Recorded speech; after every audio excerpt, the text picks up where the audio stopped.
ተወዳጁ የእንግሊዝ ፕሪሚየር ሊግ ሊጀመር ጥቂት ቀናት ብቻ ይቀራሉ። ሁሌም ቢሆን ከውድድሩ አንድ ሳምንት አስቀድሞ የሚካሄደው የኮሚኒቲ ሺልድ ጨዋታ የውድድር ዓመቱን ጅማሮ መቃረብ ያበስራል። በ1908 በማንቸስተር ዩናይትድ እና ኩዊንስ ፓርክ ሬንጀርስ መካከል በተካሄደ ጨዋታ ጅማሮውን ያደረገው ኮሚኒቲ ሺልድ በዚህ ዓመት ለ104ኛ ጊዜ ይደረጋል። በኤፍኤ ካፕ አሸናፊና በሊጉ ባለክብር መካከል የሚካሄደው ጨዋታ የተጋጣሚዎችን የቀጣይ ዓመት አቀራረብ ጠቋሚ ተደርጎ ይወሰዳል። ያም ቢሆን ግን የጨዋታው ውጤት መጪውን ዓመት ማሳያ ነው ብሎ መውሰድ ልክ ከሚያደርገን ይልቅ የሚያሳስት ነው ይላል ማርክ ኦግዴን ኤስፔል ያሰፈረው። ለዚህም ሁነኛ ማሳያ ናቸው ያላቸውን የኮሚኒቲ ሺልድ የፍጻሜ ጨዋታዎችን እንደሚከተለው ያስታውሳል። በ1998 የኮሚኒቲ ሺልድ ጨዋታ የተገናኙት ማንቸስተር ዩናይትድና አርሰናል ናቸው። በወቅቱ የሰሜን ለንደኑ ክለብ የእንግሊዝ ፕሪሚየር ሊግንም ኤፍኤ ካፕንም ያሸነፈ ሲሆን ቀይ ሰይጣናቱ በበኩላቸው በሊጉ ሁለተኛ መውጣታቸውን ተከትሎ ከ98-99 የውድድር ዘመን ጅማሮ አስቀድሞ በፍጻሜው ተጫውተዋል። ዩናይትዶች በተጠናቀቁ ዓመት በአርሰን ቬንገርና ልጆቻቸው የተወሰደባቸውን ብልጫ ለማስመለስ በክረምቱ ጠንከር ያለ የዝውውር እንቅስቃሴ ሲያደርጉ እንደ ያፕስታም ጄስፐር ብሎንኪዮስትና ድዋይት ዮርክ ያሉ ተጫዋቾችን ወደ ቡድናቸው ቀላቅለዋል። ከዚህ ሁሉ ዝግጅት በኋላም ግን አርሰናሎች 3-0 በማሸነፍ አዲስ ለሚጀምረው ዓመት ከዩናይትድ የተሻሉ እንደሆኑ አሳዩ። ዓመቱ ሲጀመር የሆነው ግን ከፍጻሜው ጨዋታ ተቃራኒ ነበር።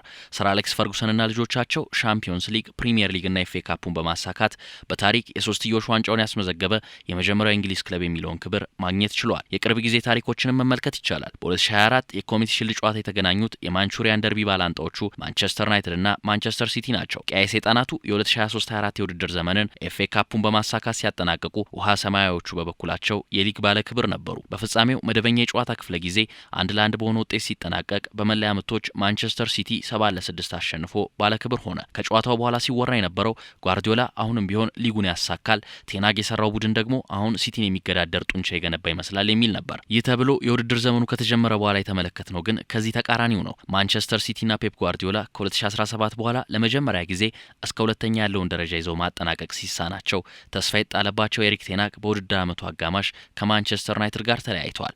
ያን ብቻ ሳይሆን በአዲሱ አሰልጣኝ ሩበን አሞሪም የተመሩት ማንቸስተር ዩናይትዶች የውድድር ዘመኑን 15ኛው ነው ሲያጠናቅቁ ከ1973-74 የውድድር ዘመን በኋላ ክለቡ ያስመዘገበው ዝቅተኛ የሊግ ደረጃም ሆኖ ተመዝግቧል። 2022 ላይ ሊቨርፑልና ማንቸስተር ሲቲን ያገናኘው መርሃ ግብርም ተመሳሳይ አንድምታ የነበረው ነው። ሁለቱ ክለቦች ሊጫወቱ ሲሉ የመነጋገሪያው ርዕስ ሊቨርፑል ካስፈረመው አዲስ አጥቂ ዳርዊን ኑኔዝና ማንቸስተር ሲቲ ካመጣው ግዙፍ የፊት መስመር ተጫዋች ኤርሊንግ ሃላንድ ማን የተሻለ ይሆን የሚለው ነበር። በዕለቱ ኡራጋዊው ኑኔዝ ድንቅ ምሽት ሲያሳልፍ ለሊቨርፑል የፍጹም ቅጣት ምት ከማስገኘቱም በላይ ኳስና መረብንም ማገናኘት ችሏል። ኖርዌያዊው ሃላንድ በአንጻሩ ዝም ያለ ምሽትን ለማሳለፍ ተገዷል።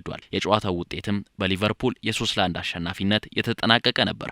የውድድር ዓመቱ ሲመጣ ተቃርኖው ጀመረ። ሊቨርፑል 5ኛ ደረጃን ይዞ ከሻምፒዮንስ ሊግ ተሳትፎ ውጪ ሲሆን ማንቸስተር ሲቲ የሶስትዮሽ ዋንጫን በማሳካት ዓመቱ እንደመደመ።